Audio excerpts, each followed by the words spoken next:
It's Thursday Fun Politics Edition again.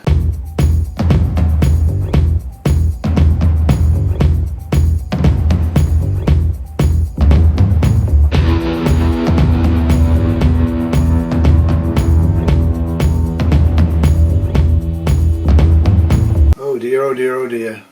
The first American politician has been a casualty of COVID-19 virus. Wiped out, gone, and all because of the virus and the fear of the virus. Andrew, you should have worn an N95. I am not someone who wants to accept donations and support in a race that we will not win. And so tonight I am announcing I am suspending my campaign for president. As a democratic socialist from Denmark, I kind of object to these rich people trying to buy the presidency and offering everybody $1,000 American and then probably removing all social security safety nets. It was a real Republican move. I hope Donald Trump wasn't thinking of that one.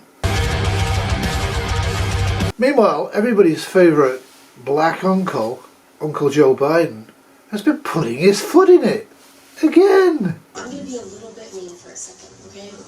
So, you're arguably the candidate with the greatest advantage in this race. You've been the vice president, you weren't burdened down by the impeachment trials, so in the participation. So how do you explain the performance in Iowa, and why should the voters believe that you can win the national election? It's a very good question. After all, President Obama would have achieved absolutely nothing without Creepy Joe in the background doing his stuff. The guy single-handedly delivered the biggest rise in prison incarceration in black people that's ever happened. You're a lying dog-faced Tony soldier. You said you were, but now you gotta be honest. I'm gonna be honest with you. Well, to be honest with you, Joe, I think if you want to talk about black people like they're a separate species from humanity, maybe we should let black people talk for themselves. Bit of an idea, eh? It was a little bit confusing in Iowa. The Black Caucus of the Michigan legislature just endorsed me in spite of all of this. Huples Cat TV got an exclusive interview with the Black Caucus that supports Joe. It was a fun night, and people were all dressed up in their own, like a lot of people were dressed up in costumes. Costumes including Justin Trudeau dressed up as Aladdin. This is a democracy. I hope it does. Let her go, let her go. It didn't seem much like the RNC has no time for actual white or black people or yellow people or brown people or orange people unless they've got a ton of money and prepared to give it to them. But I couldn't find any poor people at all because of the economy's done so well in America. Everybody's like really, really rich now. But I did find two people who appear to me to be Bama, and I asked them what they thought about Joe. I wanted to return back to this issue of black voters. I have a lifetime of experience with black voters. I've been one since I was 18. Nobody on this stage should need a focus group to hear from African American voters. We are nominating someone that isn't trusted, doesn't have authentic connection. I have a lot of respect for the vice president. He has sworn me into my office as a hero. This week I hear him literally say that I don't think we should legalize marijuana. I thought you might have been high when you said it. With more African Americans under criminal supervision in America than all the slaves since 1850. I'm part of that Obama coalition. I come out of the black community in terms of my support. I do not believe you are a racist, but I also believe, and it is personal, and I was actually it was hurtful to hear you talk about the reputations of two United States senators who built their reputations and career on the segregation of race in this country. And it was not only that, but you also worked with them to oppose busing. Turns out elderly white men in America who are millionaires, one of the things they're really, really are scared of isn't so much black people because they have them under control, mostly they've got them locked up. But it turns out they're very, very, very, very scared of Denmark.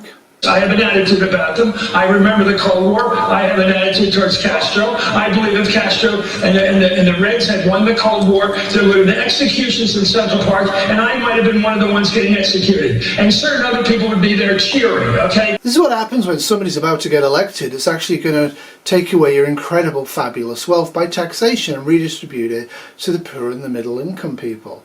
This is the most terrifying thing you can come up with.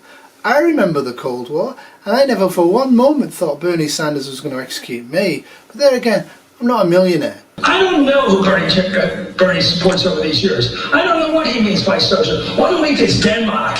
We're going to be like Denmark. Okay, that's harmless. That's basically a capitalist country with a lot of good social welfare programs. Denmark is harmless. It's pretty clearly in the Denmark category, yeah. God help us. I don't think he can.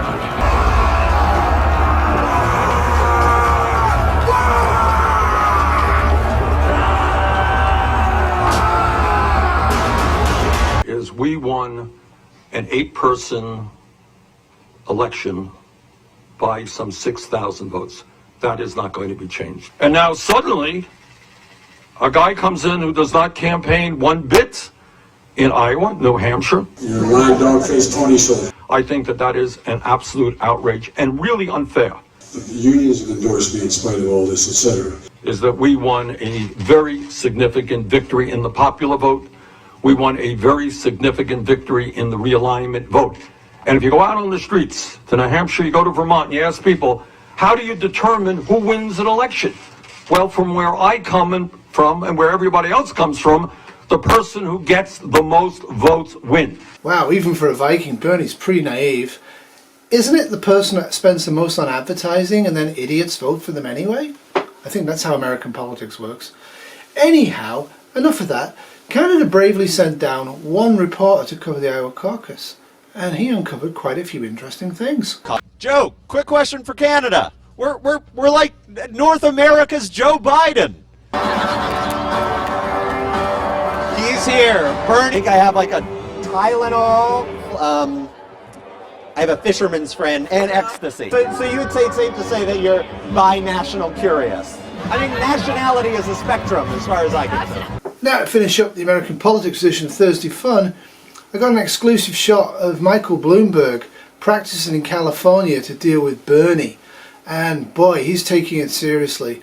I don't think he's going to need Chris Matthews' machine guns to help him out, or the police force. I think Michael Bloomberg's got this election. After all, the guy's sponsoring my channel. Thanks, Michael. Are you tired of the media spinning the truth and pushing false narratives upon you?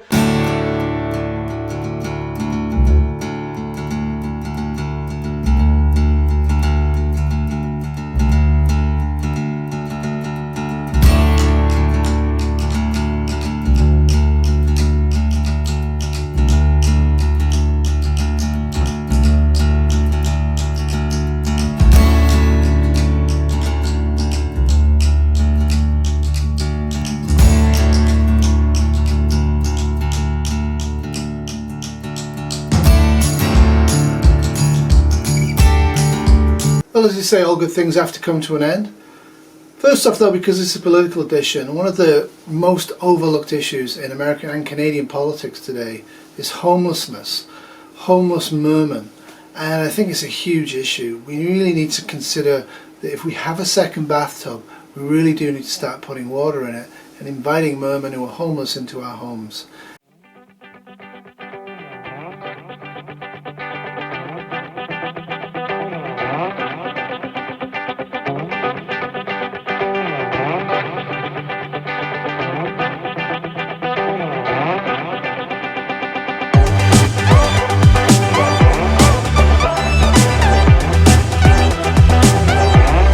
And to tune us out is of course the incomparable Gas Mask, who made a meme this week, and I think I know who the meme is.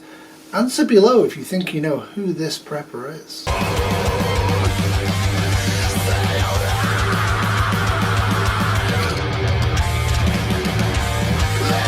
Meow. This is a Good Cat production, 2020.